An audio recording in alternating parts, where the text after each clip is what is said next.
৩৬শে জুলাই, যেই জুলাই মাস বাংলাদেশের রাজনীতিকে নতুন পথে হাঁটা শিখিয়েছে, যেই ৩৬শে জুলাই বাংলাদেশ এক হয়েছিল, ঐক্যবদ্ধ হয়েছিল ফ্যাসিস্ট সরকারের বিরুদ্ধে। সেই জুলাই বিপ্লবের পরবর্তী সময়টিতে আমরা ঠিক কেমন আছি? ৫ মাস পেরিয়েছে জুলাই বিপ্লবের, কিন্তু যেই ঐক্যের পথে আমরা হাঁটা শুরু করেছিলাম সেই পথে এখনো আমরা হাঁটছি, নাকি বিভেদ তৈরি হয়েছে, নাকি দূরত্ব সৃষ্টি হচ্ছে রাজনৈতিক দল, ছাত্র সমাজ কিংবা অন্তর্বর্তী সরকারের সাথে? সেই সব কিছু নিয়ে আজকে আলোচনা করতে চাই। RSCL নিবেদিত দেশ সাম্প্রতিকে আপনাদের সবাইকে স্বাগত জানাচ্ছি। আমি তাসনুভা তন্নি। জুলাই বিপ্লবের ৫ মাস নিয়ে আজকের এই আলোচনায় আমাদের সাথে আছেন ডক্টর সাখাওয়াত হোসেন সায়ন্ত, সম্পাদক G9। স্বাগত জানাচ্ছি আপনাকে আজকের আলোচনায়। সাখাওয়াত হোসেন সায়ন্ত, আমরা ৩৬শে জুলাইয়ের কথা বলছিলাম, শুরুটা একটু করতে চাই যে ৫ মাসের কথা আজকে আমরা বলছি, যে বিপ্লবের ৫ মাসে আমরা পা রেখেছি। ৩৬শে জুলাই পর্যন্ত আমরা সবাই একসাথে একমতে বিশ্বাসী ছিলাম, সবাই চেয়েছে ফ্যাসিস্ট সরকারের পতন হোক, বাংলাদেশ সবাই মিলে নতুন বাংলাদেশ আমরা করব। সেই সবাই মিলে কিংবা সবার সে ঐক্য এখন আমরা দেখতে পাচ্ছি ৫ মাসে, নাকি ঐক্য অনেকটাই ফাটল দেখা দিচ্ছে? যে আপনাকে ধন্যবাদ জানাচ্ছি এবং যারা শুনছেন তাদের সবার জন্য শুভেচ্ছা রইল। আপনার এই ৫ মাসের বিষয়ে বলার আগে, যেহেতু আজকে ৫ জানুয়ারি, আমি আর একটা স্মৃতি, দুঃসহ স্মৃতি ঝালাই করে নেই এই সুযোগে। ২০১৪ সালের ৫ জানুয়ারি বাংলাদেশে একটি নির্বাচনের মাধ্যমে আওয়ামী লীগ গণতন্ত্র হত্যার প্রথম ধাপ সম্পন্ন করেছিল। নিশ্চয়ই আপনাদের মনে আছে যে সেদিন বিরোধী দলবিহীন একক একটি নির্বাচনে ৫% বেশি ভোট কাস্ট হয়নি, যেখানে ১৫৪ জন, প্রথম দফা ১৫৩ এবং পরে একজন ১৫৪ জন বিনা প্রতিদ্বন্দ্বিতায় নির্বাচিত হয়ে গিয়েছিল। যেখানে একটি সরকার গঠন করতে ১৫১ জন এমপি যথেষ্ট, সেখানে ১৫৪ জন, ১৫৩ জন ইলেকশনের আগেই তাদের এমপি হয়ে গিয়েছিল। সেই রকম একটা জালিয়াতি, তারপরও সেই নির্বাচনে জালিয়াতি করেছে, কারণ ভোট কাস্টিং রেট বেশি দেখানোর জন্য। তার মাধ্যমে বাংলাদেশে গণতন্ত্র হত্যার প্রথম ধাপ সফলভাবে সম্পন্ন করেছিল আওয়ামী লীগ। এবং আওয়ামী লীগের সভানেত্রী তখন কথা দিয়েছিলেন যে নিয়ম রক্ষার নির্বাচন, সেটি সাংবিধানিক ধারাবাহিকতা রক্ষার নির্বাচন। তারা পরবর্তীতে আলাপ আলোচনা ও সমঝোতার ভিত্তিতে একটি গ্রহণযোগ্য অংশগ্রহণমূলক নির্বাচন দিবেন, কিন্তু সেই প্রতারণার আশ্রয় নিয়ে সেটি না দিয়ে বিনা ভোটে ৫ বছর কাটিয়ে তাদের সাহস বেড়ে যায় এবং পরে ১৮ সালে রাতের নির্বাচন করে এবং তারই ধারাবাহিকতায় ২৪-এ আবার একটি আমিডামি নির্বাচন করে, বাংলাদেশকে চূড়ান্তভাবে গণতন্ত্রহীনতার দিকে নেয়। এই যেহেতু শুরুটা হয়েছিল ৫ জানুয়ারি ২০১৪ সালে, আজ ৫ জানুয়ারি, সে কারণে এই স্মৃতিটুকু, দুঃসহ সেই স্মৃতিটুকু একটু ঝালাই করে নিলাম। এইবার আসেন যে বাংলাদেশ জুলাই অভ্যুত্থানের মাধ্যমে যে নতুন আকাঙ্ক্ষার জন্ম নিয়েছিল, সেই আকাঙ্ক্ষা এখনো যে চলে গেছে বা তাতে খুব বড় রকমের কোনো ব্যত্যয় ঘটেছে, এটা আমি মনে করি না। ১৯৭১ সনে মুক্তিযুদ্ধের পরেও মুক্তিযুদ্ধের পক্ষের শক্তির মধ্যেও কিন্তু এক ধরনের বিভেদ তৈরি হয়েছিল। জাসদ কিন্তু মুক্তিযুদ্ধের পক্ষের শক্তি ছিল, তারা কিন্তু আওয়ামী লীগের সঙ্গে না থাকায় তারা কিন্তু সরকারের নিপীড়নের মুখে পড়ল। পূর্ব বাংলার সর্বহারা পার্টি সিরাজ শিকদার, তারা কিন্তু মুক্তিযুদ্ধের পক্ষের শক্তি ছিল, সিরাজ শিকদারকে হত্যা করা হলো। এমনকি শহীদ প্রেসিডেন্ট জিয়াউর রহমান, যিনি স্বাধীনতার ঘোষণা দিয়েছিলেন, তারপরে তিনি জেড ফোর্সের কমান্ডার ছিলেন, সেক্টর কমান্ডার ছিলেন, সেই অধিনায়কও কিন্তু পরবর্তীতে স্বাধীন বাংলাদেশে তার প্রাপ্যটা না দিয়ে তাকে কিন্তু একটু সাপ্রেস করেই রাখা হয়েছিল। সুতরাং মুক্তিযুদ্ধের পরেও কিন্তু এরকম সবাই যে তার প্রাপ্যটা পেয়ে গেছিল এমন নয়। ঠিক একইভাবে এটাকে অনেকে দ্বিতীয় মুক্তিযুদ্ধ বলছেন বা রেভলিউশন বা বিপ্লব বলছেন, সেই সুযোগ পুরোপুরি নাই, কিন্তু এই অর্থে বলে যে তখন একটি শক্তি আমাদের পদানত করে রেখেছিল, ভোটের অধিকার দিচ্ছিল না, এইবারও তাই করেছিল। 16 বছর আমরা আলোচনা দেখছি জুলাই বিপ্লবের ৫ মাস পর এসে আমরা এটিও বলতে শুনেছি যে সংবিধানের কবর রচিত হবে, যদিও রাজনৈতিক দলগুলো সেখানে একমত পোষণ করেনি, কিন্তু দ্বিমতের জায়গাগুলো, দ্বিমতের যে সেক্টরগুলো, সেগুলো দিন দিন বাড়ছে। না, সেগুলো তো বাড়ছে, সেজন্যই আমি উদাহরণ দিলাম যে ১৯৭১ সনে মহান মুক্তিযুদ্ধের মতো এইরকম একটি ইভেন্টে বিজয়ের পরেও কিন্তু পরে সবাই একমতে চলতে পারেনি, মুক্তিযুদ্ধের পক্ষের শক্তিও সবাই একমতে এক পথে চলতে পারেনি। সুতরাং এটা হতেই পারে। এখন যেটুকু হচ্ছে, এটা নিরসন সম্ভব। ক্ষেত্রে তো আসলে ডক্টর শান্ত আমার মনে হয় যে পুরো রাষ্ট্রের এক হওয়ার কথা, কিছু কিছু ইতিহাসকে আপনার অস্বীকার করার সুযোগ নেই, মুক্তিযুদ্ধকে আপনার অস্বীকার করার সুযোগ নেই, সাংবিধানিকভাবে যতটুকু আপনি পরিবর্তন করতে পারেন কিংবা সংশোধন করতে পারেন সেটি করা যায়, কিন্তু সংবিধানের কবর রচনা করব এই ধরনের শব্দ চয়ন আসলে আমাদের রাজনৈতিক যে সংস্কৃতি। একটা হচ্ছে গিয়ে শেখ হাসিনা 16 বছর যেভাবে দেশ চালিয়েছে, মুক্তিযুদ্ধের চেতনা নামক শব্দটিকে যেভাবে ব্যবহার করেছে, সেটা করে মুক্তিযুদ্ধের প্রতি যে সহানুভূতিশীল মানুষ তাদেরও রাগ তৈরি করে দিয়েছে, নতুন প্রজন্মের মধ্যে এক ধরনের ঘৃণার উদ্রেক করে দিয়েছে সে। ফলে ইমোশনালি অনেকে এরকম এখন হয়তো বলছেন বা দাবি করছেন, এবং এই দাবি করাটাও হচ্ছে একটা গণতন্ত্র, একটা মত প্রকাশের স্বাধীনতার অংশ। দাবি করলেই তো আর সেটা হয়ে গেল না, একজন দাবি করতেই পারেন।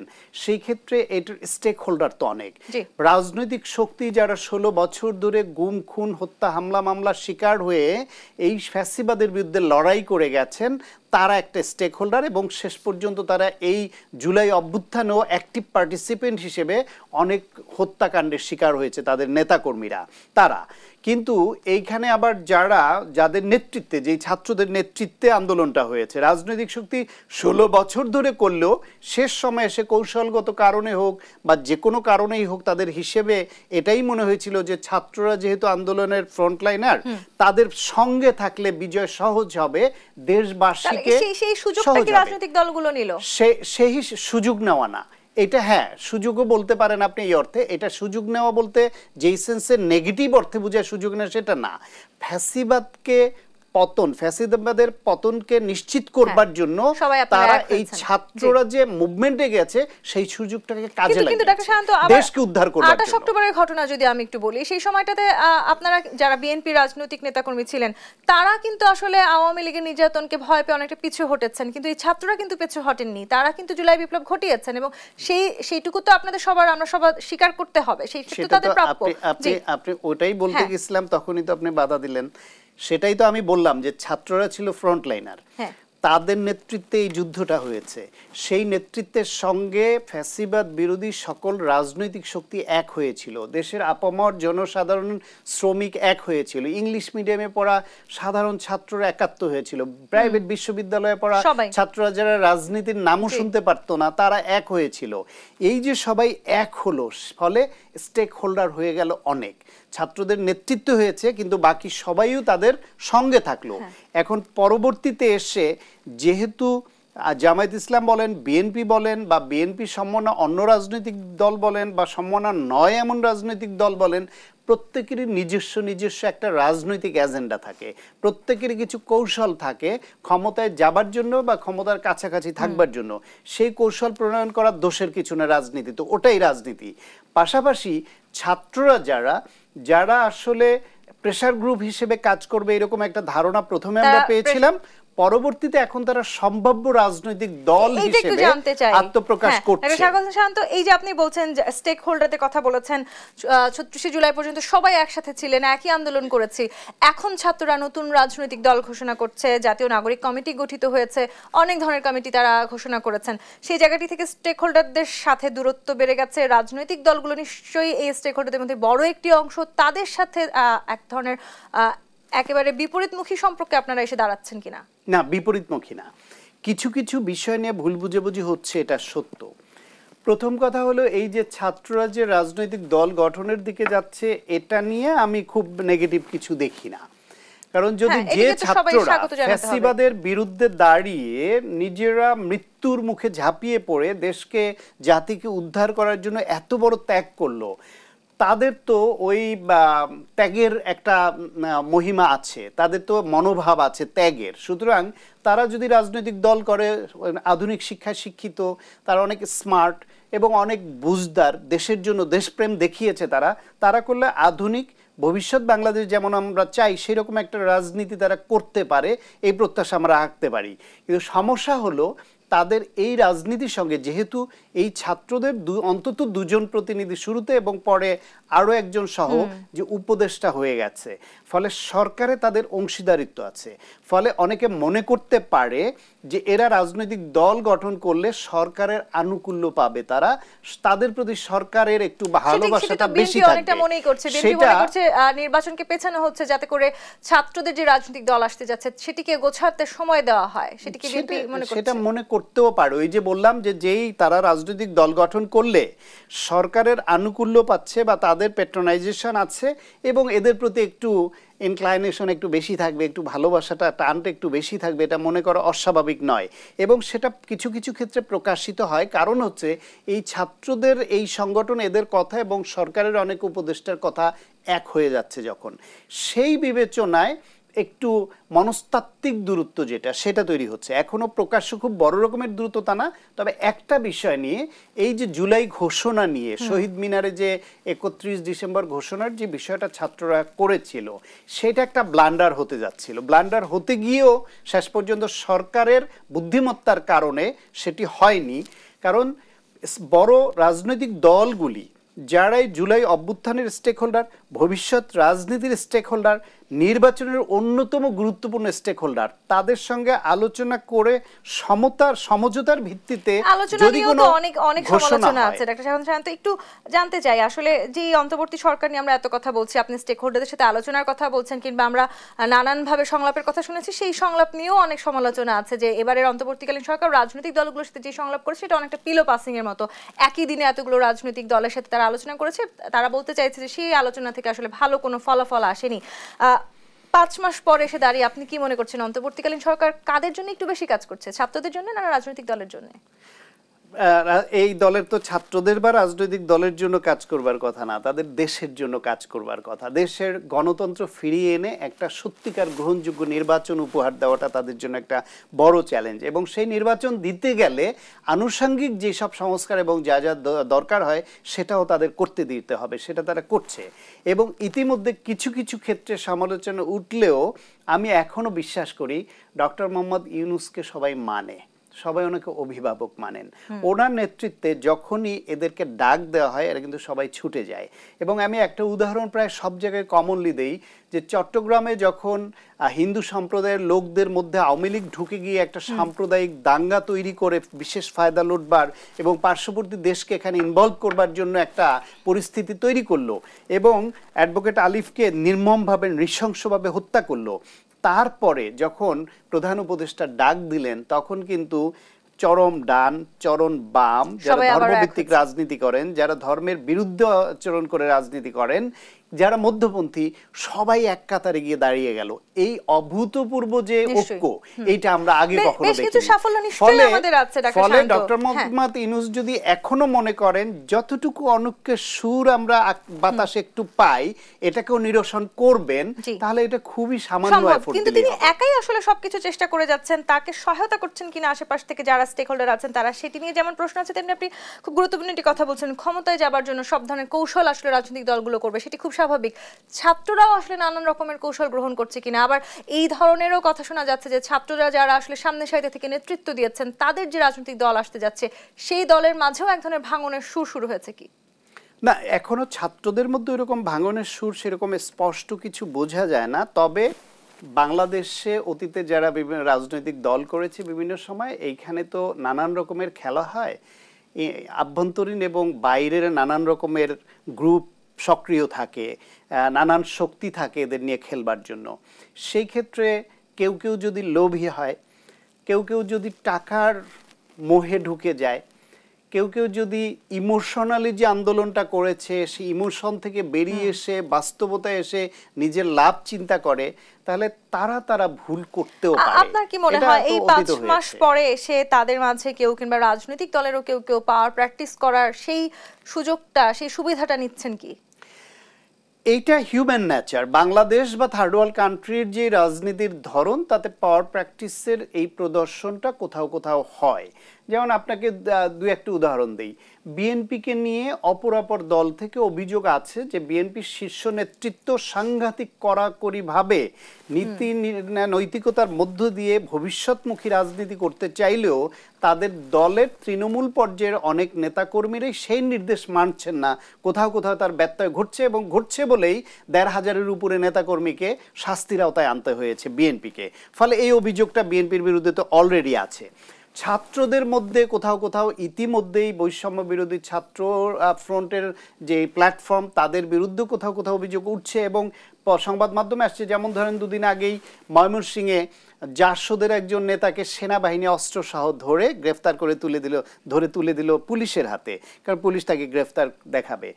সেইখানে তাকে ছাড়ানোর জন্য বৈষম্য বিরোধী ছাত্রদের প্ল্যাটফর্ম ব্যবহার করে স্লোগান দিয়ে বা তারা একযোগে গিয়ে তার একটা ভিডিও ভাইরাল হলো যে ডিআইজির রুমে গিয়ে সেখানে প্রেশার ক্রিয়েট করলো। তার মানে ছাত্রদের এটা একটা গুড প্র্যাকটিস না, যদিও এখানে কারা করেছে সেটা চিহ্নিত হওয়া দরকার যে সত্যিকার অর্থেই বৈষম্য বিরোধী ছাত্র প্ল্যাটফর্মের অংশ তারা, তার নাকি এই নাম ভাঙালো।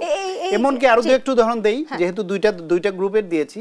জামায়াত ইসলাম তাদের বক্তব্য তাদের নানা রকমের আছে, তাদের বিরুদ্ধে ইতিমধ্যে দু এক জায়গায় অভিযোগ উঠেছে। তার মধ্যে এই কালকেই অভিযোগ উঠলো যে গাজীপুরে আওয়ামী লীগের একজন নেতাকে গ্রেফতার করেছে, তাকে ছাড়ানোর জন্য জামাতের নেতাকর্মীরা মিছিল নিয়ে থানায় ঢুকে গেল।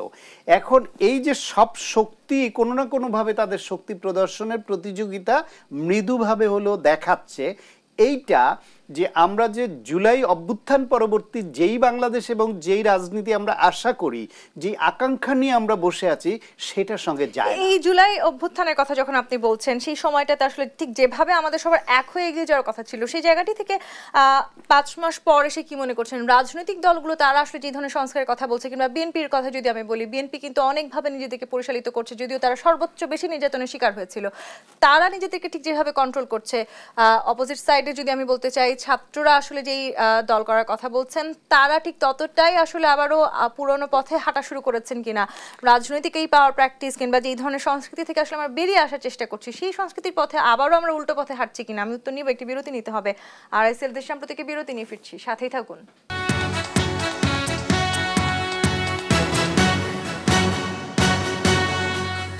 RSL দেশ সাম্প্রতিক দেখছেন, ডক্টর শাখাওয়াত হোসেন শান্ত। রাজনৈতিক দল, ছাত্র জনতাদের দল বা যাই বলি না কেন, আমি বৈষম্য বিরোধী ছাত্র আন্দোলন যারা সম্মুখ সারিতে ছিলেন, তারা আসলে ৫ মাস পর এসে বা এখনকার যে বাস্তবতায় আমরা দাঁড়িয়ে আছি, সেই বাস্তবতায় দাঁড়িয়ে খানিকটা উল্টো পথে হাঁটা শুরু করেছেন কিনা। রাজনৈতিক দলগুলো তাদের মাঝে অনেক ধরনের সংস্কার আনার চেষ্টা করছে, সেটি অনেকটা আমাদের একেবারে দৃশ্যমান হচ্ছে, কিন্তু যারা ছাত্র আন্দোলন করেছেন তাদের যে রাজনৈতিক দল আসছে, তারা কোন পথে হাঁটছেন?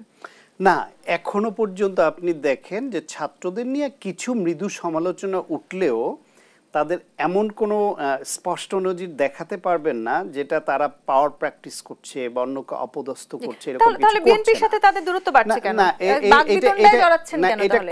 এটা করছে না তারা, বরং তারা যেটা করছে, এই যে জুলাই প্রোক্লামেশন নিয়ে তারা 105 দিন মানুষকে বোঝানোর জন্য কর্মসূচি দিয়েছে। এটা খুবই ন্যায়সঙ্গত চমৎকার প্রোগ্রাম হয়েছে, আমি বলবো, বরং ভালো পথে হাঁটছে।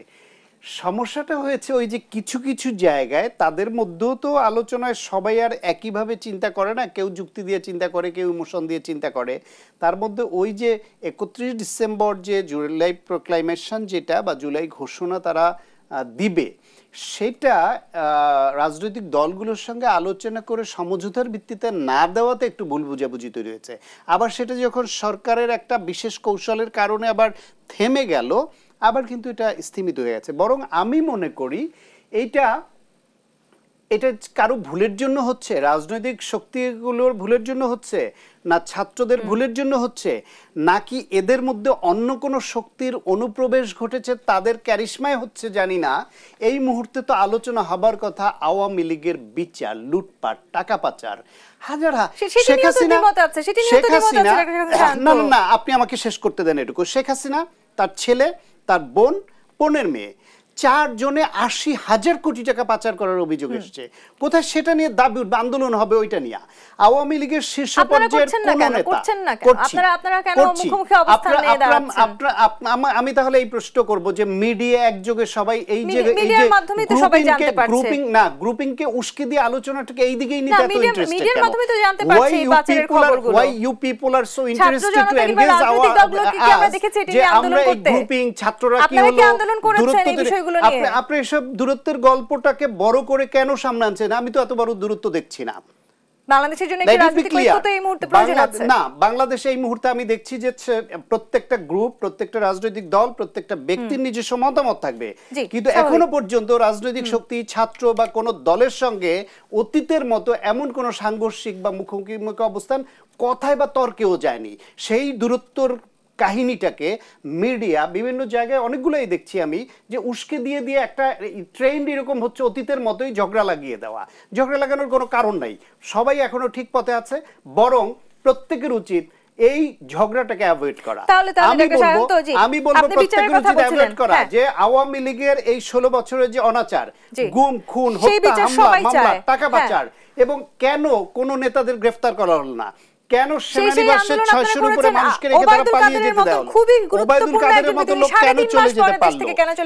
বিএনপি কোন প্রশ্ন করেছে? জবাবদিহিতা চেয়েছেন আপনারা? অবশ্যই প্রশ্ন করেছে। আপনি সাংবাদিক, আপনি জানেন না বিএনপির নেতৃত্ব যে এই সব বিষয় নিয়ে প্রশ্ন তুলছে?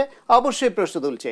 এই সরকারের মধ্যে অগ্রহণযোগ্য যে উপদেষ্টাদের নিয়োগ দেওয়া হয়েছে, সেই উপদেষ্টাদের নিয়োগ নিয়ে কোন শক্তি আছে যারা প্রশ্ন তুলেনি?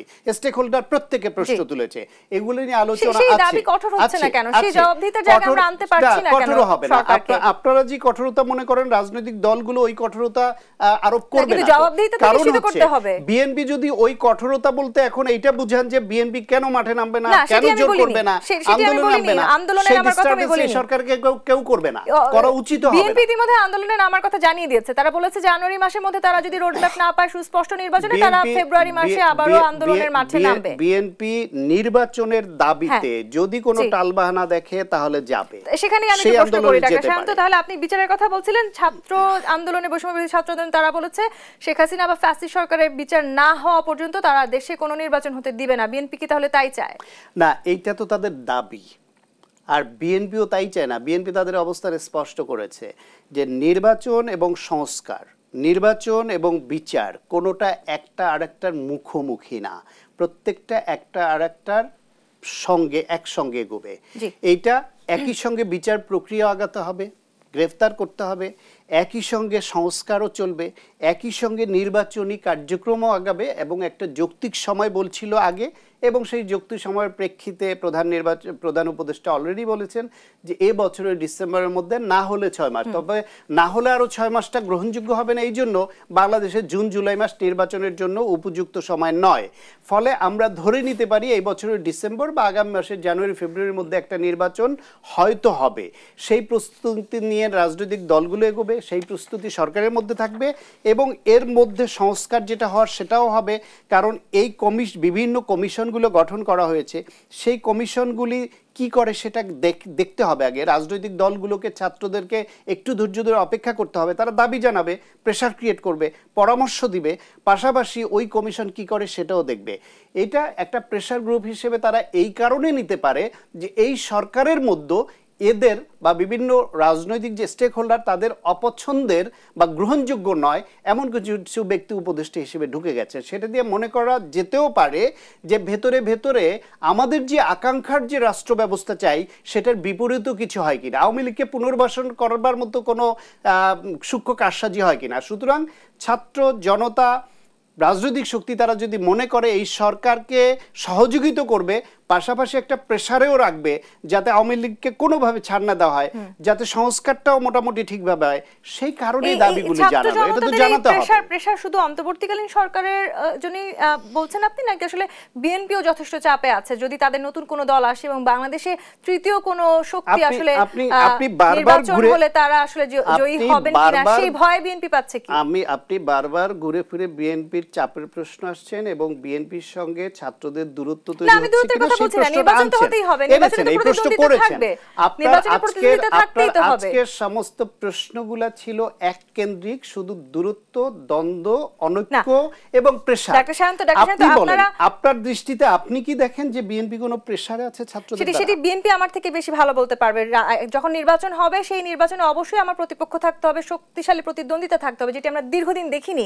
হয়তো পুরো বাংলাদেশে এখন সেরকম অংশীদারিত্বমূলক একটি নির্বাচন দেখতেও চাইছে, সেটি নিশ্চয়ই বিএনপিও চাইছে সেরকম একটি নির্বাচন। সেই নির্বাচন ঘিরে নিশ্চয়ই আপনাদের কিছু প্রত্যাশা আছে। হ্যাঁ, প্রত্যাশা হচ্ছে একটা সুষ্ঠু নির্বাচনের আয়োজন করা, আইন শৃঙ্খলা রক্ষাকারী বাহিনী ঠিকভাবে কাজ করবে, কালো টাকার দৌরাত্ম্য থাকবে না, মানুষ নির্বিঘ্নে তার ভোটটা দিতে পারবে, সেই ভোটটা সঠিকভাবে কাউন্ট হবে, তার রিফ্লেকশন হবে রেজাল্টে, এবং সত্যিকার অর্থে জনগণ দ্বারা নির্বাচিত প্রতিনিধি যারা তারা সরকার গঠন করবে, এটাই প্রত্যাশা। একদম সরল হিসাব।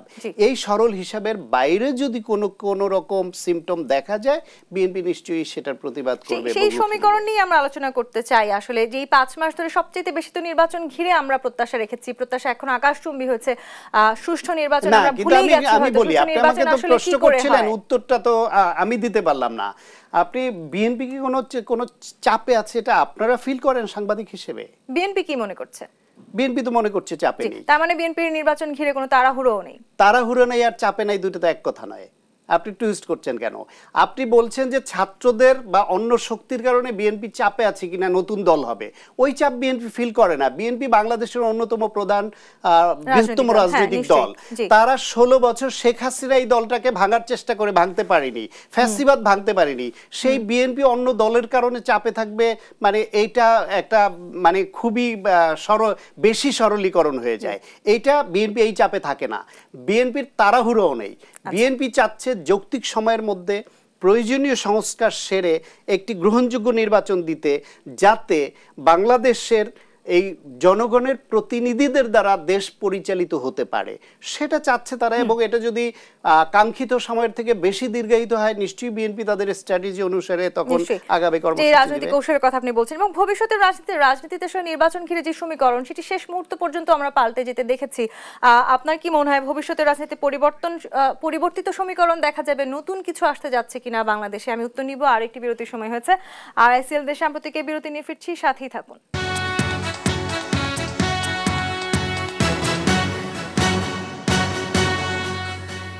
RICL দেশ সাম্প্রতিক দেখছেন। ডাক্তার সায়ন্ত, ভবিষ্যতের রাজনীতিতে পরিবর্তিত সমীকরণ দেখার আশঙ্কা আছে কিনা? পরিবর্তিত সমীকরণ বলতে পজিটিভ পরিবর্তনের সমীকরণ দেখতে চাই আমরা। সেটা হলো যে ফ্যাসিবাদের পতন হয়েছে, ফ্যাসিবাদ কোনোভাবে যেন আবার পুনর্বাসিত হতে না পারে, এইটা নিশ্চিত করে ফ্যাসিবাদ বিরোধী যে শক্তি, তাদের ঐক্য ধরে রাখতে হবে। এখন তারা যদি নিজেদের মধ্যে এই যে মাঝে মাঝে যেটা আমরা আলোচনা করছিলাম, যে মৃদু অনৈক্যের সুর বাতাসে একটু একটু টের পাই আমরা, এটা যেন বাড়তে না পারে।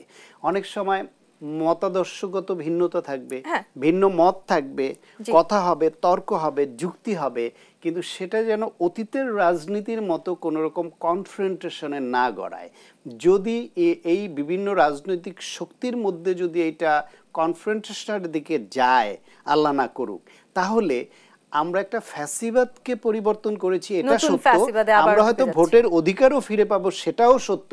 নতুন ফ্যাসিবাদ না আসুক, কিন্তু আমরা একটা শান্তিপূর্ণ পরিবেশের রাজনীতি প্রত্যাশা করি, যেখানে ভদ্রলোকরা রাজনীতি করতে পারবে, সজ্জন শিক্ষিতরা রাজনীতিতে আসবে, যেখানে মাসল পাওয়ারের দাম কোনো মূল্য দেয়া হবে না, যেখানে মানুষ শান্তিপূর্ণ ভদ্র পরিবেশে রাজনীতিবিদদের দেখবে, এবং যারা ভোট পাবে তারা রাষ্ট্র পরিচালনা করবে, স্থানীয় সরকারে যারা নির্বাচিত হবে তারা চালাবে।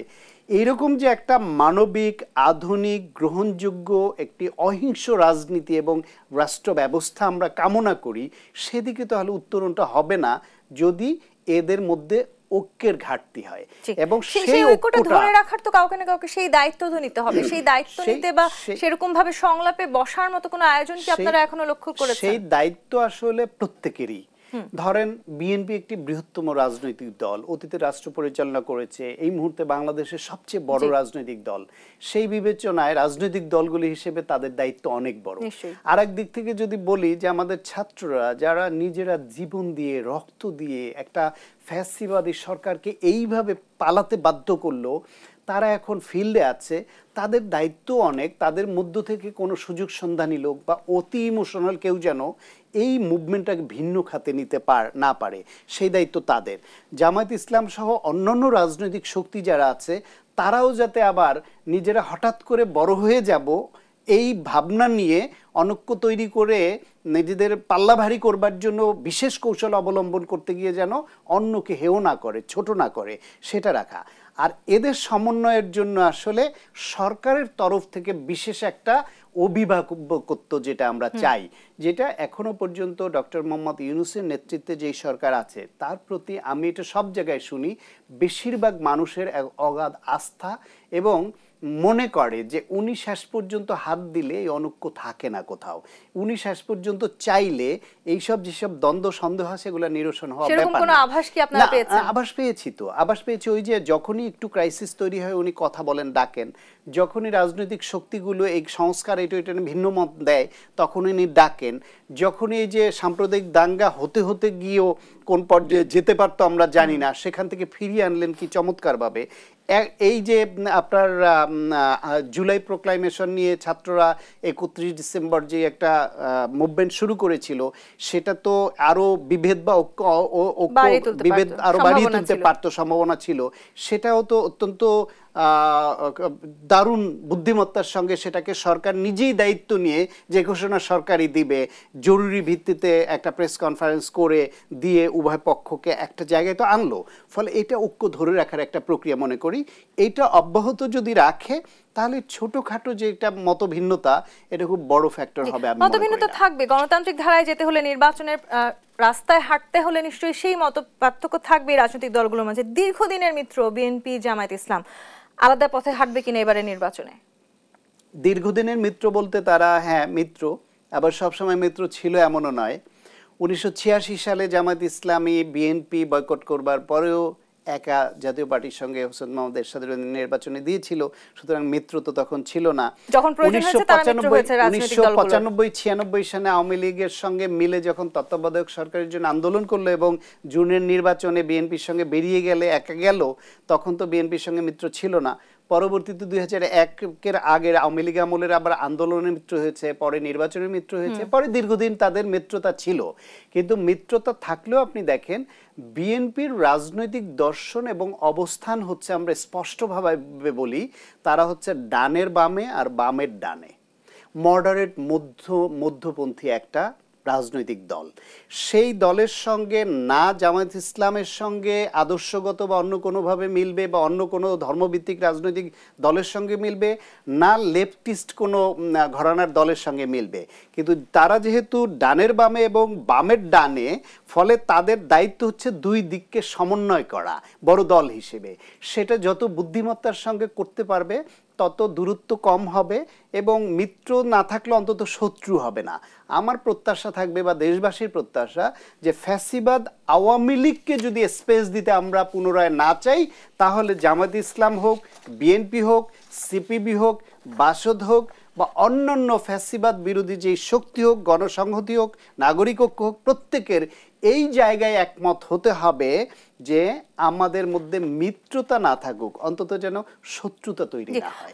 কিন্তু সামনে নির্বাচন নিয়ে যদি আমরা আলোচনা করি, খুব স্বাভাবিকভাবে এখনকার যে অবস্থান, সেই অবস্থান থেকে আমরা বলতেই পারি সামনে নির্বাচনে কার্যত হয়তো আমরা আওয়ামী লীগকে অনুপস্থিতি দেখতে যাচ্ছি, এবং সেই সুযোগ আসলে অন্য কোনো রাজনৈতিক দল নিতে পারে কিনা, তৃতীয় কোনো শক্তি সুযোগ কাজে লাগিয়ে নতুনভাবে দেশের মাঝে কোনো অস্থির পরিবেশ তৈরি করতে পারে কিনা, সেই সুযোগ আমি দেখি না। কারণ বাংলাদেশে এখন বর্তমান সরকার, অন্তর্বর্তীকালীন সরকার, পুলিশ বাহিনীর মধ্যে দুষ্টচক্র যারা, তারা প্রকাশ্যে এসে আবার আগের মতো কিছু করবে সেই শক্তি বা অবস্থা তাদের নাই। নির্বাচন করতে হবে, সেই প্রশাসনে কি ফ্যাসিস্ট সরকারের কেউ নেই? অনেক আছে, ঘাপটি মেরে আছে। তারা প্রকাশ্যে এসে, সেটা বলছি, তারা প্রকাশ্যে এসে অবস্থান নিবে সেই শক্তি সামর্থ্য তাদের নাই। সেনাবাহিনী অত্যন্ত বিচক্ষণতার সঙ্গে দেশপ্রেমিক হিসেবে যাদের যে ভাবমূর্তি ছিল, সেটা এইবার অন্তত এই অভ্যুত্থান এবং তার পরবর্তী সময়ে তারা অক্ষরে অক্ষরে পালন করছে। অনেক ক্ষেত্রে খুব সামান্য কিছু ব্যত্যয় নিয়ে আমরা কথা বললেও মোটা দাগে এখনো পর্যন্ত সেনাবাহিনী এই সরকারের পক্ষে, দেশের পক্ষে, জনগণের পক্ষে এক চমৎকার ভূমিকা পালন করেছে। পাশাপাশি রাজনৈতিক শক্তিগুলো নিজেদের মধ্যে প্রতিযোগিতা থাকলেও কোনোভাবে পতিত ফ্যাসিবাদ বা তাদেরকে ব্যবহার করে অন্য কোনো শক্তি এখানে কিছু করবে সেটা হতে দিবে না। ফলে ভবিষ্যৎ রাজনীতিতে অন্তত আগামী নির্বাচনে বা এই মানে সাম্প্রতিক কালের মধ্যে এমন কোনো তৃতীয় শক্তির আবির্ভাব এখানে সম্ভব নয় যারা এই রাজনৈতিক শক্তি বা ছাত্রদের বা সেনাবাহিনী বা প্রশাসনকে ব্যবহার করে অন্যরকম কিছু করতে পারে, যেটা আপনি ইঙ্গিত করেছেন। দীর্ঘদিন ধরে আসলে আমরা জবাবদিহিতার অভাব দেখেছি। আপনি নিজে নানানভাবে নির্যাতিত হয়েছেন একটি রাজনৈতিক দল দ্বারা। সেই নির্যাতন, নিগৃহ কিংবা সেখানে আসলে গুম খুন হতো, অনেক কিছু আমরা দেখেছি। সেই সব কিছু নিশ্চয়ই স্বচ্ছতার অভাব কিংবা জবাবদিহিতার অভাবের কারণেই হয়েছে। সেই জবাবদিহিতা কিংবা সেই স্বচ্ছতা এখন কি আমরা নিশ্চিত করতে পারছি? না, নিশ্চিত করতে পারিনি। কারণ 16 বছরের যেই জঞ্জাল সেটা এত তাড়াতাড়ি দূর হবে না। এটা হলো প্রথম মোটা দাগের কথা। আর একটু চিকন দাগে যদি শুনতে চান, সেটা হলো we all are the son of this soil. এই মাটি থেকে উঠে আসা মানুষ আমরা এই একটা অভ্যুত্থানের মাধ্যমে হঠাৎ করে সবাই ফেরেস্তা হয়ে যাইনি। একই ঘরে একই হাড়ির রান্না খেয়ে এক ভাই বিএনপিতে যায়, এক ভাই জামাত ইসলামে যায়, আর এক ভাই আওয়ামী লীগ করে। সে আমরাই তো। আমাদের চরিত্র তো হঠাৎ করে পাল্টে যাবে, এটা আশা করাও বোকামি। তবে আমরা নতুন যে আকাঙ্ক্ষা জাগাতে পেরেছি মানুষের মনে, এই ছাত্র জনতার অভ্যুত্থানের মাধ্যমে দেশবাসীর মনে যে নতুন আকাঙ্ক্ষা জাগাতে পেরেছে, সেইটার একটা প্রেসার কাজ করবে। ফলে চাইলেই যে আগের মতো যা খুশি তাই করবে, চরিত্র পাল্টে যাক সেটা তো আমরা একটু হলেও চাই, মানে খারাপ চরিত্র পাল্টে না যাক সেটি না চাই। কিন্তু এই নির্যাতন আমরা দেখেছি, কিংবা যে এইভাবে আসলে আপনার সাথে আমার মতের ভিন্নতা হলেই আপনাকে নির্যাতন করতে হবে, সেই চরিত্রগুলো পাল্টে যাক, সেই প্রত্যাশা তো আমরা করতেই পারি। ডেফিনেটলি সেই প্রত্যাশা না শুধু সেটা করতে হবে, সে দাবিও করতে হবে এবং তার ব্যত্যয় ঘটলে তার প্রতিবাদও করতে হবে। এই 5 মাস পরে এখন আপনি যে অবস্থানে আছেন, আপনি অন্তর্বর্তী সরকারকে কত নম্বর দিতে চান? আমি তো মনে করি তারা 50+ আছে। 100-তে? হ্যাঁ, 100-তে 50+ আছে। জি, ডক্টর স্বাগত হোসেন শান্ত, 51 হলেও তো আমাদের জন্য অনেক। জি, অসংখ্য ধন্যবাদ আজকে আরআইএসএল দেশ সাম্প্রতিক আমাদেরকে সময় দেওয়ার জন্য। দর্শক, আগামী দেশ সাম্প্রতিক দেখবার আমন্ত্রণ রইল। ধন্যবাদ সাথে থাকবার জন্য।